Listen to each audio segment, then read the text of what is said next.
Buenos días, jóvenes, ¿cómo están? Espero que estén muy bien todos ustedes.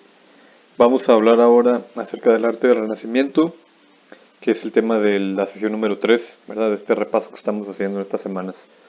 Entonces, pues para comenzar a hablar del Renacimiento, bueno, el Renacimiento es una época del arte, ¿verdad? Que se da principalmente, bueno, en los siglos XIV y 16, 15 y 16. Pues surge como reacción, digamos, a los preceptos del arte medieval, ¿verdad? En la época medieval, pues es una época de la humanidad que va del siglo quinto al siglo XV y le continúa pues el Renacimiento y como les comento, surge pues contrario a las propuestas de este arte, ¿no? O como digamos como alguna rebeldía, en forma de rebeldía o por una rebeldía de los artistas europeos con respecto a lo que se estaba haciendo en el arte del medievo, ¿verdad? Bueno, el Renacimiento va a tener características propias muy interesantes. Los más importantes, algunas de las más importantes las menciono aquí a continuación, tienen que ver con la descripción realista de la naturaleza y del ser humano.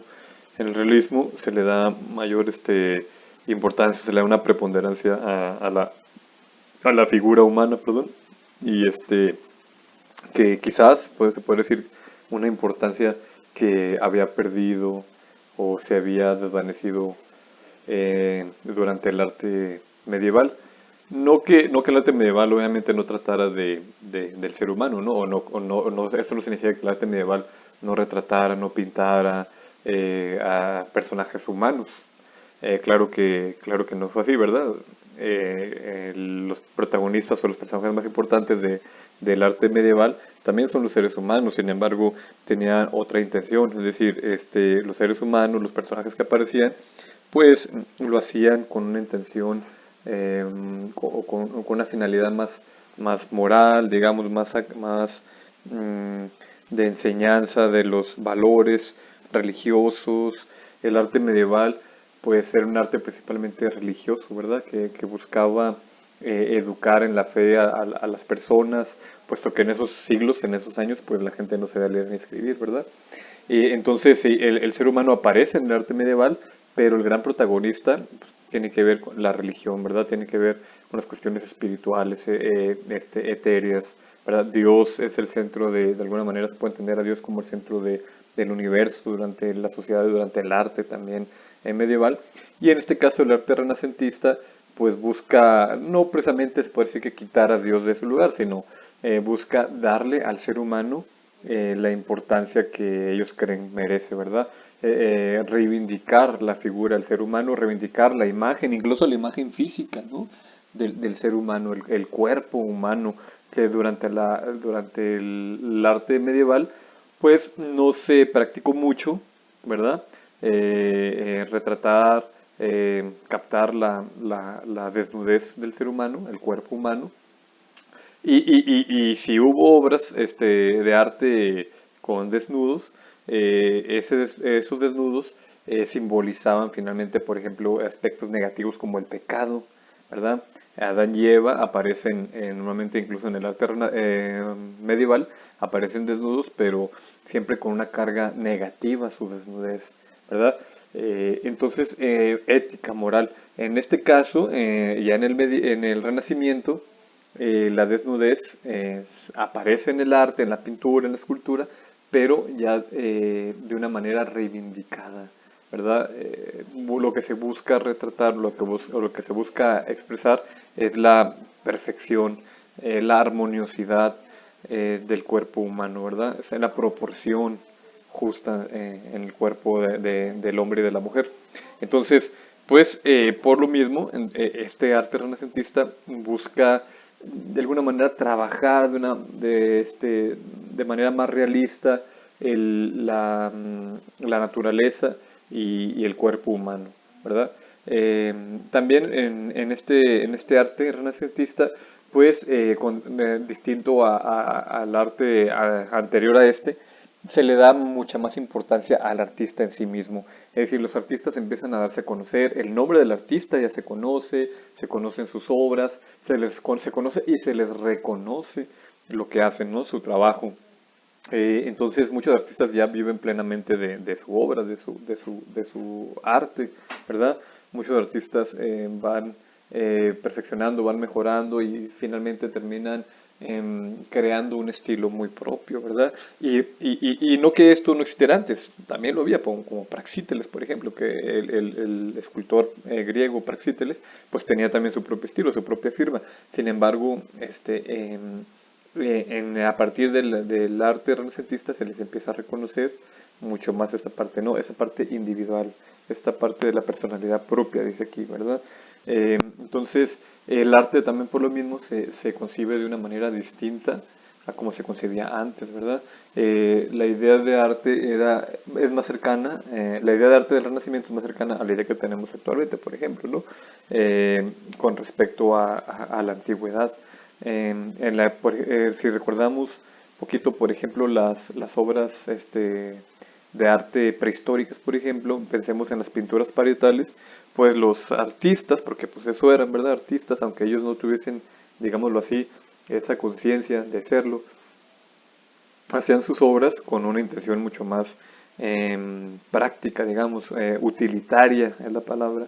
No sé si ustedes lo recuerden, hablábamos en su momento de esas pinturas que tienen una función mágica, ¿verdad? Es decir, tratar de que esos bisontes, esos venados que aparecían en los muros interiores de las cuevas, pues de alguna manera aparecieran en la realidad, puesto que había una necesidad de alimentación, de alimentarse, ¿no? Entonces tenía una función utilitaria el arte. En la cultura clásica, por ejemplo, pues no es exactamente igual, ¿verdad? Pero también sigue teniendo el arte una función utilitaria. Por ejemplo, los grandes, los escultores, los arquitectos, pues creaban sus obras para, en honor a sus dioses, creaban templos para sus dioses, ¿verdad? Entonces siempre se estaba pensando en función a esto, ¿verdad?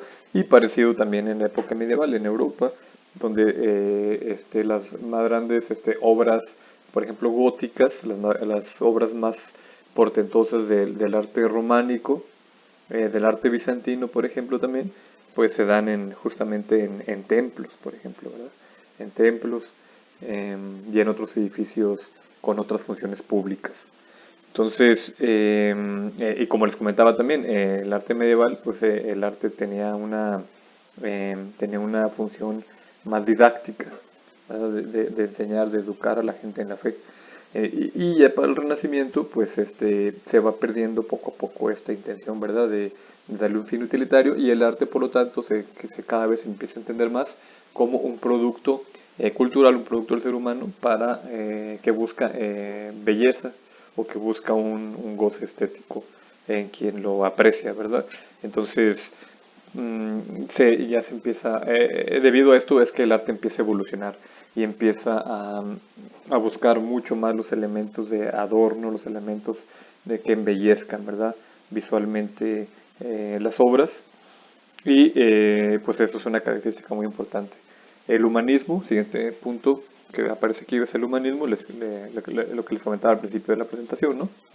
De la exposición, pues el ser humano de alguna manera se puede decir que se reivindica, la imagen del ser humano se reivindica, la función del ser humano se reivindica, entonces el ser humano se posiciona como el centro, digamos, de la sociedad, se posiciona como el gran protagonista del arte, ¿no? Es el protagonista, porque incluso vamos a ver ahorita más adelante algunas pinturas que hacen referencia a evolución a divinidades, por ejemplo, grecorromanas, sin embargo, pues las vemos en su forma humana, ¿verdad? O sea, es decir, los dioses de Grecia y de Roma, aunque son dioses, tienen características muy humanas. Entonces, esa es una forma de alguna manera de homenajear, de reconocer al ser humano, ¿no? Aquí el siguiente punto es el retorno a los clásicos. Este arte se aleja del arte producido en la Edad Media, pero se acerca al arte de los griegos y de los romanos, ¿verdad? Tanto de unos como de otros.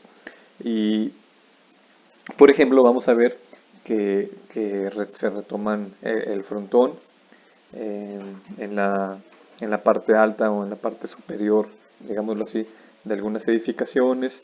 Vamos a ver que se retoman algunas líneas o curvas, por ejemplo, importantes en algunas esculturas que eran muy propias de la escultura griega. Vamos a ver en la arquitectura, por ejemplo, algunos tipos de arcos, ¿verdad? Que utilizaban mucho los romanos, la cúpula, etcétera, etcétera. Entonces se retoma mucho lo clásico y sobre todo se retoma esta idea griega, clásica, de que el hombre es la medida de todas las cosas, ¿verdad? Entonces todo lo inspira el ser humano, su armoniosidad, su, su, este, su belleza, sus proporciones, van a estar inspirando continuamente el arte también del Renacimiento, ¿verdad? Bueno, el Renacimiento se da principalmente en Italia, se da en Europa, pero principalmente en Italia, en las épocas que se le conoce como el 480, 580, que es el siglo XV y XVI, y vamos a encontrar a los grandes artistas, como son Donatello, ¿verdad? Como son Miguel Ángel Buonarroti, Rafael Sanzillo, Leonardo da Vinci, entre otros. Una característica importante también en este caso de la arquitectura eh, renacentista es el uso nuevamente de la planta central o planta circular. Este tipo de edificaciones con plantas circulares eran comunes en otras épocas del arte, por ejemplo con los griegos, ¿verdad? Ellos construían algunos templos con una planta circular y durante el Renacimiento, durante el medievo, perdón, no se ve mucho ese tipo de arte. En todo caso, podríamos encontrar algunas edificaciones redondeadas o con plantas